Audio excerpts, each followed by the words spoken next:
Welcome back to the channel study X IIT JEE. हमने basic maths पूरा 4 part में cover कर लिया है। जितना भी आपको प्री रिक्विजिट चाहिए था वो मैंने कवर किया है। उसमें काफी कोचिंग इंस्टीट्यूट में इसे फंडामेंटल ऑफ मैथमेटिक्स के नाम से जानते हैं, ठीक है ना। एक ही बात है, फंडामेंटल ऑफ मैथमेटिक्स या बेसिक्स, ठीक है। रेजोनेंस में जैसे FOM के नाम से जाना जाता है। और मैंने अपनी IIT जेई के प्रिपरेशन के दौरान अपनी पढ़ाई मैंने एलन कैरियर इंस्टीट्यूट से करी थी, और मुझे उस टाइम पे परीक्षित शर्मा सर पढ़ाते थे, जो कि कोटा में एक फैमिलियर नाम है, ठीक है। तो हम शुरू करते हैं लोगैरिथम, ठीक है।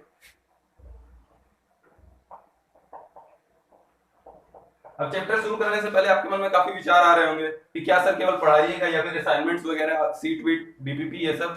तो आपको सब कुछ प्रोवाइड कराया जाएगा, ठीक है ना, PDF के फॉर्मेट में, या फिर जैसे भी स्कैन करके आपको मिल जाएगा।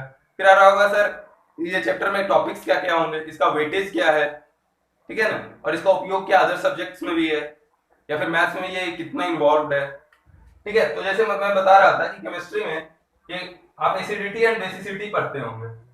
तो पीएच क्या होता है, minus of log H plus concentration, और POH क्या होता है, minus of log OH minus concentration, ठीक है।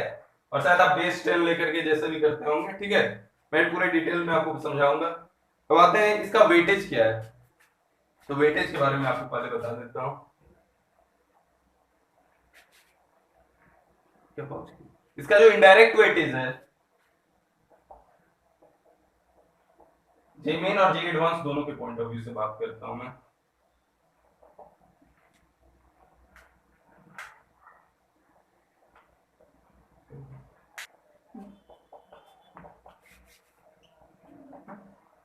तो जेई मेन में अब तो ऑनलाइन होने लगा है, 8 या 10 शिफ्ट होते हैं, तो ऑलमोस्ट आपको 4 या 5 शिफ्ट में लॉग का एक डायरेक्ट क्वेश्चन आपको मिल ही जाएगा। और रही बात जेई एडवांस की, तो आपको लगभग 3 साल, 2 या 3 साल में एक क्वेश्चन आता है, ठीक है। और इसमें तो आपको अगर 8 शिफ्ट होता है तो उसमें 4 से 5 क्वेश्चन आएगा 8 शिफ्ट में, ठीक है। इसका डायरेक्ट वेटेज तो उतना नहीं है, लेकिन इसका इनडायरेक्ट वेटेज काफी है। जैसे कि मैं बता दूं, पूरा कैलकुलस हो, ट्रिग्नोमेट्री हो, या मैथ्स का कोई भी चैप्टर हो, उसमें लॉग कहीं ना कहीं घुसा रहता है। और आपके केमिस्ट्री के चैप्टर्स, केमिकल काइनेटिक्स हो गए, इलेक्ट्रोकेमिस्ट्री, फिर आपका ये आयनिक इक्विलिब्रियम, इन सब चैप्टर्स में तो लॉग का काफी इन्वॉल्वमेंट है, ठीक है। अब आते हैं कि चैप्टर का सब टॉपिक्स, तो ओवरव्यू की क्या क्या पढ़ाया जाएगा। तो आपको मैं ओवरव्यू बताता हूँ चैप्टर का,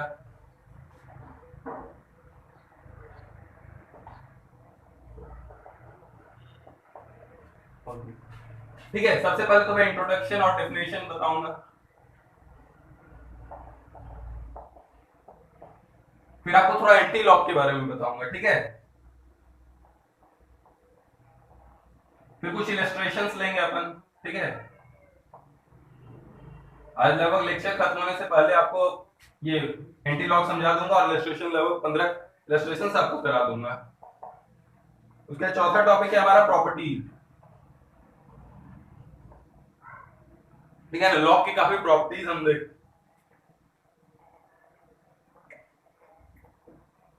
प्रॉपर्टीज ऑफ लॉगरिथम।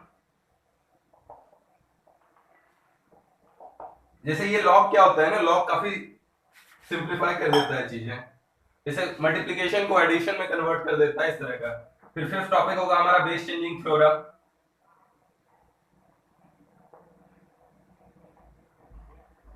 फिर सिक्स टॉपिक होगा हमारा लॉगरिथमिक इक्वेशन सॉल्व करेंगे हम। आपने अभी तक linear equation, quadratic equation solve करा होगा, अब हम लॉगरिथमिक इक्वेशन सॉल्व करेंगे। फिर इसके बाद अपन पढ़ेंगे कॉमन एंड नेचुरल बेस, जैसे कि नेपियर्स बेस होता है ई, ठीक है। आपको नहीं पता है कोई बात नहीं, मैं आपको बताऊंगा सब कुछ। Common and natural base.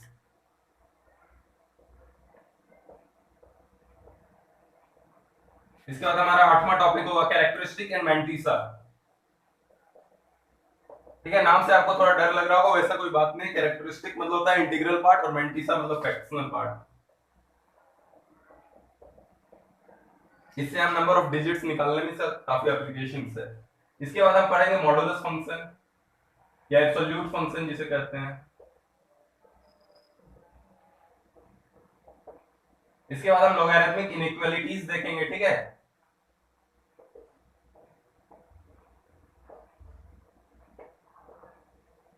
और इसके बाद लास्ट हम ग्राफ देखेंगे लॉग का, ठीक है ना।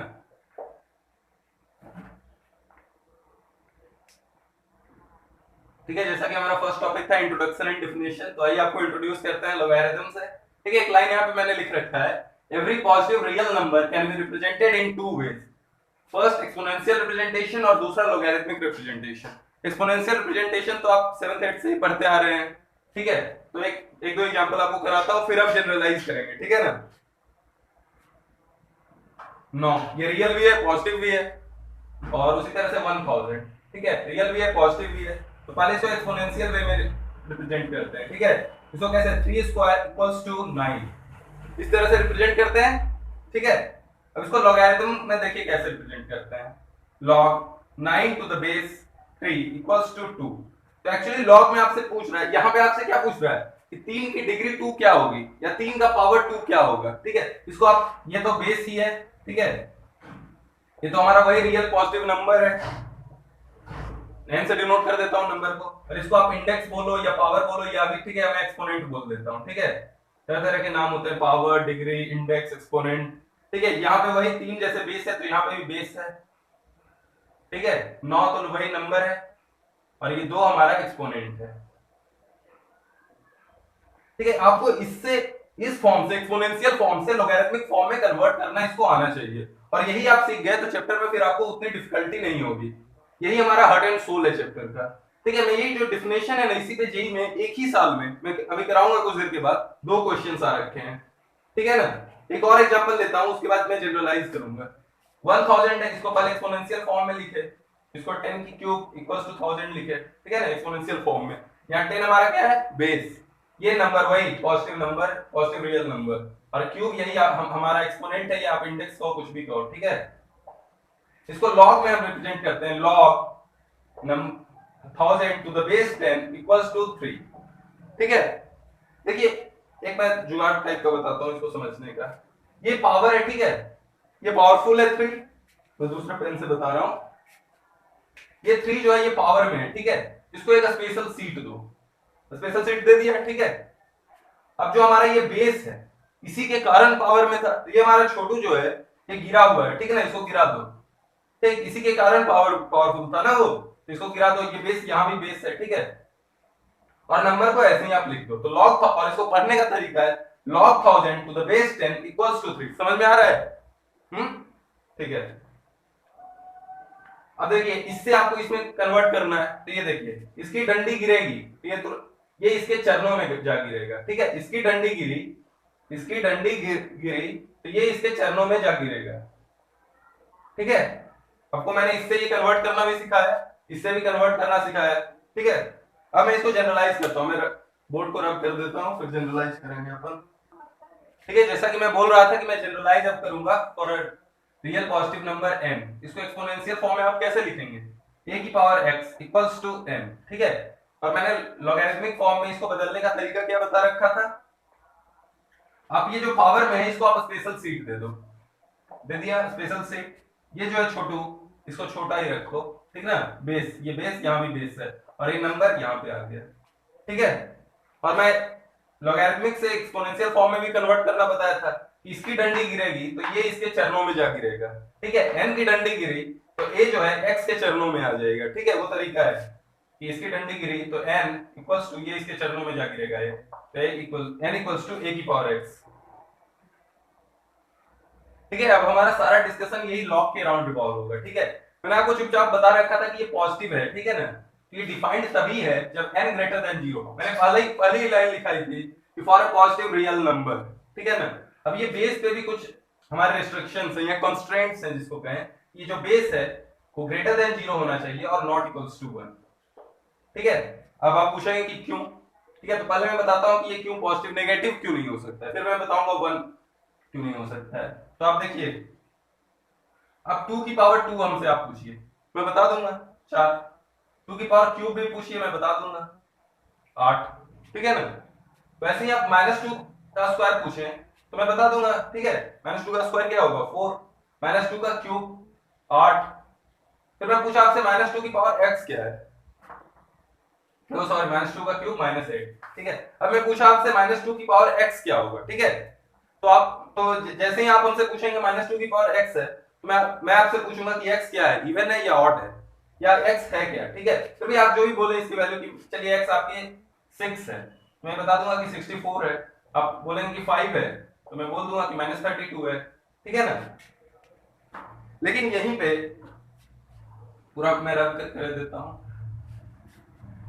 मैं एक स्टेज तक ही आपको बता सकता हूं, ठीक है। एक स्टेज के बाद ये -2 की पावर हाफ आपने अगर मेरे से पूछ लिया तो मेरी तो बेइज्जती हो जाएगी। मैं ये कैसे बता पाऊंगा -2 की पावर हाफ क्या है, क्योंकि ये तो जैसे कि हम बताते हैं जब क्वाड्रेटिक इक्वेशन हम पढ़ते हैं तो हम बताते हैं कि ये तो इमेजिनरी नंबर है और हम तो सारी बात रियल नंबर के अराउंड कर रहे हैं। तो -2 की पावर हाफ तो ये रूट अंडर -2 होता है, जो कि √2 इंटू रूट अंडर -1, और इसको हम कहते हैं iota.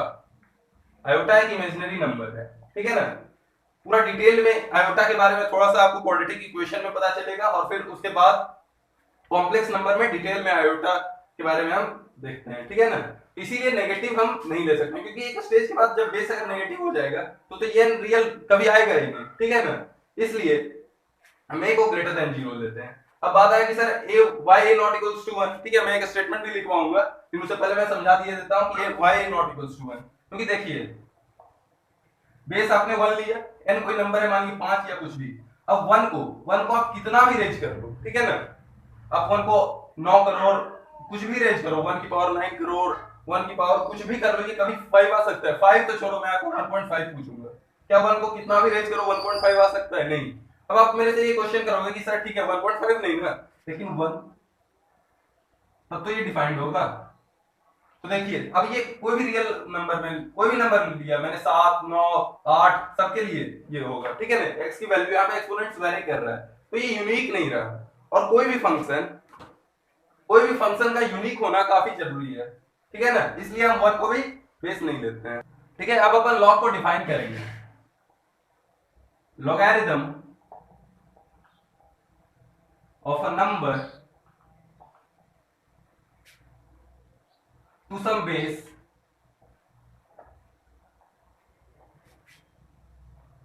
is the exponent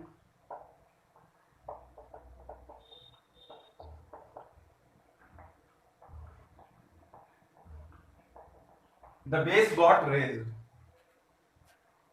by which the base must be raised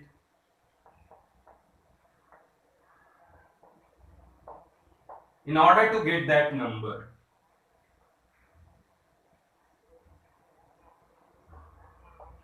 ठीक है।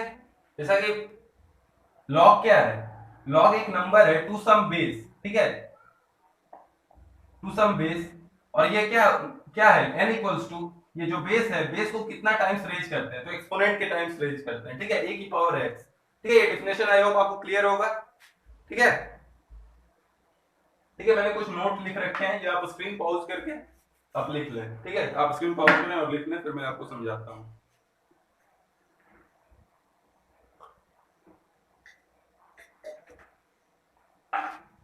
ठीक है, लिख लिया, मैं थोड़ा समझा देता हूं।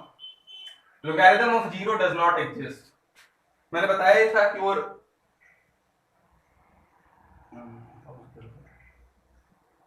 क्या आपने लिख लिया। तो पहला पॉइंट है, मैं मार्केट चेंज कर लेता हूं। Logarithm of zero not doesn't exist. देखिए लॉग पे क्या कंडीशन था, ये जो n है इस पे n ग्रेटर देन 0, तो n ना तो 0 हो सकता है, n ना तो 0 हो सकता है, और n ना तो नेगेटिव हो सकता है, ठीक है। फिर तीसरा पॉइंट मैं समझाया था कि why n, ये बेस जो है हमारा वो 1 क्यों नहीं हो सकता है। लेस देन 0 वाला कॉन्सेप्ट तो समझाया ही था कि इमेजिनरी हो जाएगा, फिर बेस 1 क्यों नहीं हो सकता है। तो unity has not been included in the base of logarithm because log n to the base 1 won't be possible for n not equals to 1, and if n equals to 1 then log 1 to the base 1 will have infinitely many solutions and will not be unique, which is necessary condition for functional notation, ठीक है। ये आपने मैंने समझा ही दिया था। अब fourth part, ये कुछ कंक्लूजन्स है। log n to the base n क्या होगा, 1, बस डिफाइंड होना चाहिए, जो भी इसका बेस का कंडीशन है और इसके नंबर का कंडीशन है वो बस फुलफिल होना चाहिए। फिर log 1 by n to the base n क्या होगा, -1, क्योंकि n की power -1 equals to 1 by n। Similarly यहां भी n equals to 1 by n की पावर -1, ठीक है। और ये log 1 टू द बेस कुछ भी हो, ये बस डिफाइंड होना चाहिए, greater than 0 not equals to 1, तो 0 है, क्योंकि a की पावर 0 1 हो गई, ठीक है। ठीक है, हमने अपना अपना पहला सब टॉपिक जो था इंट्रोडक्शन एंड डेफिनेशन वो हमने कवर कर लिया। तो हम दूसरे टॉपिक पे आते हैं, कॉन्सेप्ट ऑफ एंटी लॉगरिथम।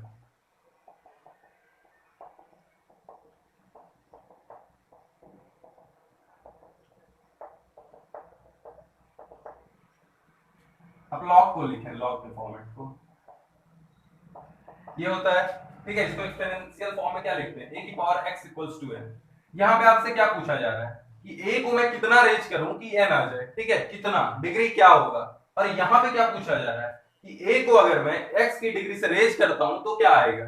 ठीक है, तो ये उल्टी बातें नहीं है, ये दोनों आपस में बिल्कुल अलग अलग चीजें नहीं है।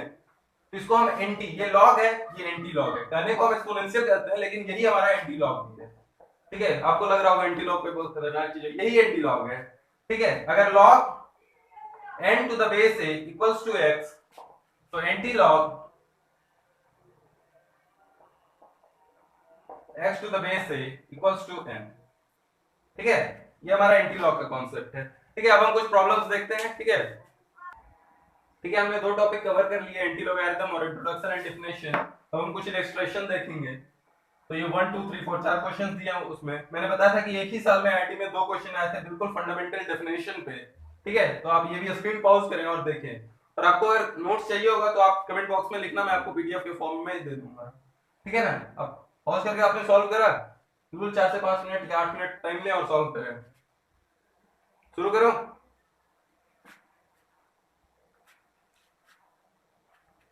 ठीक है, क्वेश्चन नंबर 1 देखते हैं अपन। log 27 to the base 1/3। तो 1/3 को कितना मैं रेज करूं कि 27 आए। तो हम जानते हैं कि 3 की पावर क्यूब इक्वल्स टू 27 और 3 की पावर -1 इक्वल्स टू 1/3। तो हम कह सकते हैं 1/3 की पावर -3 इक्वल्स टू 27। तो 1/3 को -3 पावर रेज करूं तो 27 आएगा ना। इसका आंसर -3। कमेंट बॉक्स में बताइएगा कि इनका गलत हुआ और क्यों गलत हुआ। ठीक है, अब क्वेश्चन नंबर 2, ये भी काफी अच्छा क्वेश्चन है। log b to the base root 8 equals to 3 1/3 यानी 10/3। ठीक है, ये 10/3 है बेसिकली। ठीक है, ये भी बिल्कुल फंडामेंटल डेफिनेशन पे क्वेश्चन।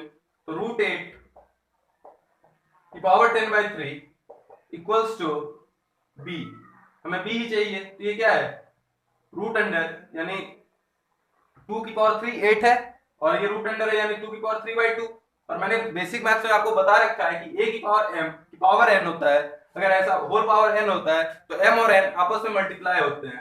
तो हमने मल्टीप्लाई करा तो ये क्या आया, b इक्वल्स टू 2 की पावर 5 यानी 32।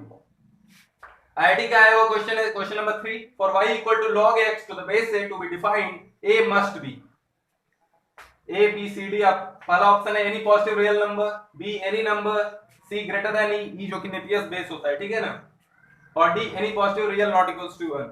अब वो डेफिनेशन में ही मैंने लिखा रखा है any positive real number not equals to 1, A greater than 0 और ए नॉट इक्वल्स टू 1। अब आया फोर्थ क्वेश्चन, ये भी आईआईटी 1990 का ही क्वेश्चन है। log 7 to the base 2 is। ठीक है, आपने सॉल्व करा, ये बिल्कुल वैसे जैसे 8 या 9 पे अपन सॉल्व करते थे ना, कैसे rational number irrational number contradiction से, उसी तरह से सॉल्व करना है आपको। अच्छा ये बताइए, टू की टू, ये यहां आके मैं बता रहा हूं, 2 square equals to 4, 2 cube equals to 8। ठीक है, इन दोनों के 4 और 8 के बीच का नंबर है और 2 8 तो 2 और 3 तो कॉन्सेक्यूटिव नंबर है, तो इसके बीच में ये है कहीं, तो ये इंटीजर तो नहीं होगा। ठीक है, और अगर इंटीजर नहीं है तो प्राइम नंबर भी नहीं होगा। तो आपको चेक करना है कि या तो रेशनल होगा या इरेशनल होगा। ठीक है, तो जैसा कि आप पहले सॉल्व करते थे कि आप कॉन्ट्रडिक्शन से, तो आप एज्यूम कर ले कि ये एक रेशनल नंबर है, तो आपने एज्यूम करा। फिर क्वेश्चन नंबर 4 हो। ठीक है, assume log 7 to the base 2 rational number. अगर ये रेशनल नंबर होगा तो log 7 to the base 2 equals to a by b, where a and b are co-primes and b not equals to 0। ठीक है, इसको फिर फंडामेंटल डेफिनेशन से solve करो, तो 2 की power a by b equals to 7।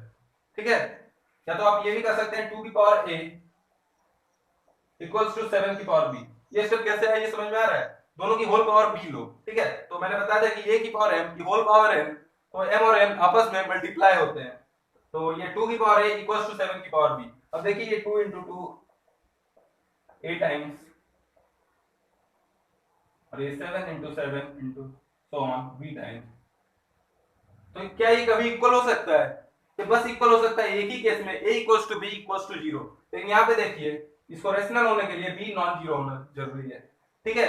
तो इसलिए हम कह सकते हैं कि हमारा एजम्पशन गलत है, इसलिए log टू 7 एक रेशनल नंबर नहीं है, तो ये एक इरेशनल नंबर है, तो डी ऑप्शन हमारा करेक्ट है, ठीक है? अब हम और प्रॉब्लम देखेंगे, ठीक है? हम एक और क्वेश्चन करते हैं, ये एक इंपॉर्टेंट आइडेंटिटी है, वो आपको प्रूव करना होगा, ठीक है ना?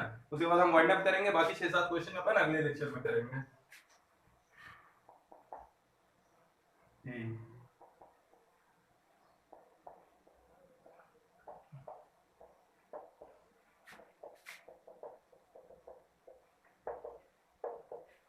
ऑप्शन ए है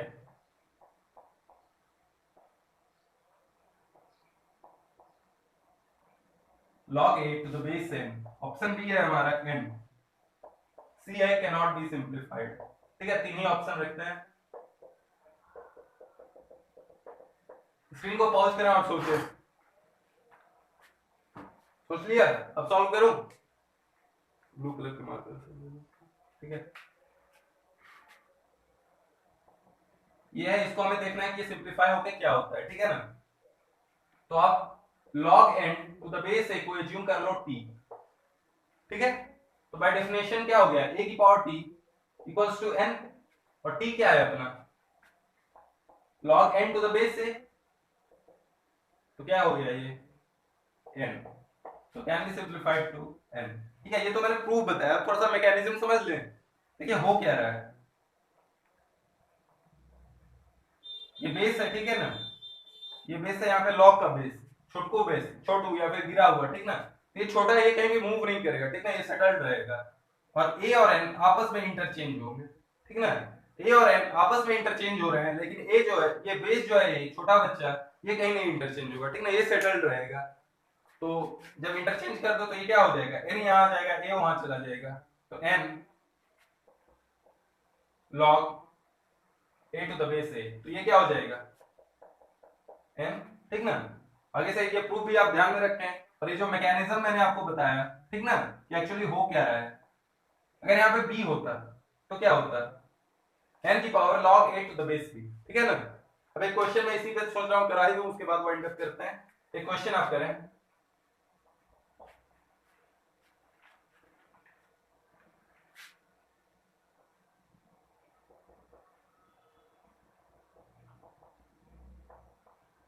ठीक है? आप ये पॉज करें और ये क्वेश्चन करें, तो मैकेनिज्म से आप देखें इसको, तो मैकेनिज्म से ही क्या हो जाएगा, मैं थोड़ा रब कर देता हूं,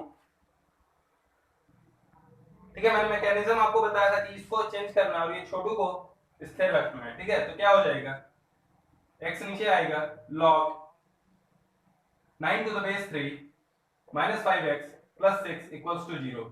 तो ये स्क्वायर और 2 हो जाएगा, 3 को कितना पावर रेंज करो कि 9 आए, 2, तो x square minus 5x plus 6 equals to 0। तो क्या हो जाएगा, इसके आंसर क्या होंगे, 2 और 3, x square minus 2x minus 3x plus 6 equals to 0। इसको फर्दर फैक्टराइज करके सॉल्व करेंगे, उतना तो आपको आता ही होगा, तो 2 और 3 इसके सॉल्यूशन होंगे। तो आपको बस एक चीज चेक करना है, यहाँ पे ये नंबर था, ठीक ना? तो इस पे क्या क्राइटेरिया होता है कि n ग्रेटर देन 0, तो जो भी सॉल्यूशन इसके आने चाहिए वो ग्रेटर देन 0 होना चाहिए, ठीक है? तो ये ग्रेटर देन 0 है, ठीक है? तो आज का लेक्चर यहाँ पे हमारा समाप्त होता है, फिर 6-7 प्रॉब्लम और करेंगे, कुछ ट्रिक्स बताऊंगा, और भी आगे अगले लेक्चर में हम प्रॉपर्टीज ऑफ लॉगरिथम देखेंगे, ठीक है ना? आई होप आपको ये वीडियो अच्छा लगा हो। अगर आपको ये वीडियो अच्छा लगा हो तो लाइक करें और चैनल को जरूर सब्सक्राइब करें और बेल नोटिफिकेशन भी बजाएं, ठीक है? आज के लिए बाय।